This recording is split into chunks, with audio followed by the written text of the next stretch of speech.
Hey guys, today I have a Whirlpool Cabrio washer and electric dryer set, and right now got this one set up. Pretty heavy towel load. You can load your detergent and stuff. I don't recommend using softener, but there's a spot for it. Detergent, and close that up. I use about a cap full of bleach when I do these test loads, and this is the last load that I'm going to do, the fourth load. Just show you that everything on it's working perfect. I've gone through here and tested everything on the machine essentially, but all of the different cycles, make sure it spins fast, drains out like it's supposed to, sounds good, bearings are good, shocks are good, all those things, everything gets tested, and then as if you were standing here yourself checking it out, you get to see that it works perfect with this video. So deep water, we're going to have the full submersion on those towels. We've got a little chime at the end. We're doing a mixed cycle, so it's just a bunch of hand towels and bath towels. Soil level is set to low. This will increase your time. That's all that does.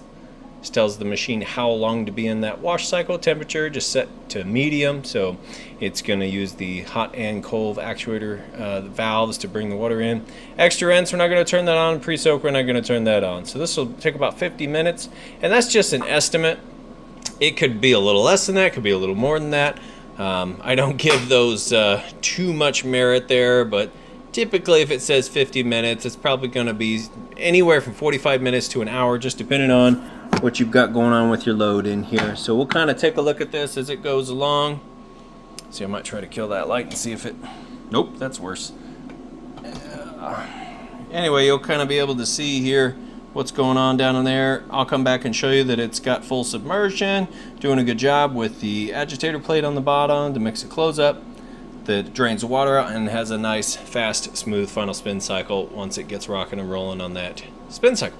Then when it's all done, move the clothes over to the dryer, show you that the dryer is working perfectly. So we'll come back. Okay, it has totally filled up with water. You can see full submersion. Hopefully you can get a good look if I get too close to these black things. Full submersion. And it's going to get going with the plate on the bottom with different speeds of agitation. And essentially what it does is it creates like a vortex on those clothes, pulling down the middle, around the bottom, and then up the side. Kind of like the way a front load washer works, where as it spins, the clothes fall on themselves, and that's how it agitates.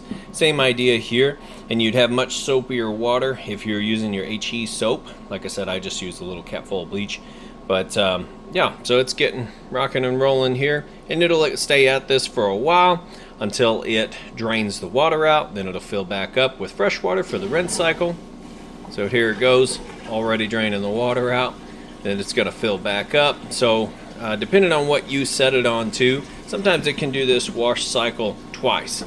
All just depends, tons of settings up here, but it should move through this pretty quick. After I had mentioned that, you know, I didn't really trust the 50, as it started filling up and sensing the load, it actually jumped that up to 60, and then it jumped it back down to 40. So it kind of jumps all over the place, but around about time, it'll be around the 50-minute mark, should be. Anyway, so this is, like I said, keep moving.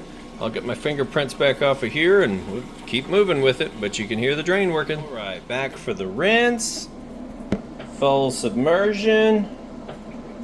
Getting started mixing those clothes up in the fresh water, and we'll be on to the final spin next. All right, final spin cycle on the washer. You can see from the outside, nice smooth operation, super quiet. And then looking through the inside, you can see spinning super fast, which is great because it max extracts the water out of those clothes, cuts your drying time in half. See, it's running the drain now. So we'll let that finish up, and then we will move the clothes over to the dryer.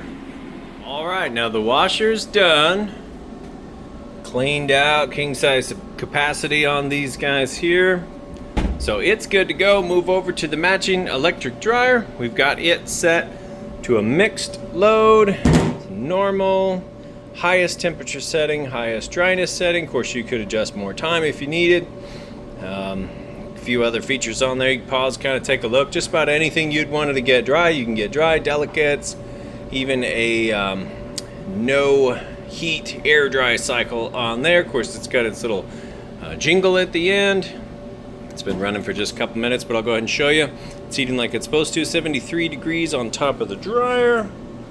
72 on the concrete floor. You can see everything tumbling in there. Open that up. Whoop. And we're going to shoot that right inside the heating element tube. You see it's nice and hot. Heat pumping out of that tube right there, mixes with the clothes. And then the airflow exits at the front here where the lint trap is. You just want to make sure this guy gets cleaned out before each and every load, and it drops down like this, and you just scoop it out. Already got a little bit from my towel load in there, but just like that, super easy. Plugs right back down in the bottom. Nice bright light. So close that, and you just hold to start. That's how it is on both machines. You hold the start button 3 seconds and it kicks it on. I'll go ahead and get these listed up for sale. Appreciate you taking time to watch my video. Now you know when you get them home, plug them in, you'll be good to go. Thanks, you guys have a great day.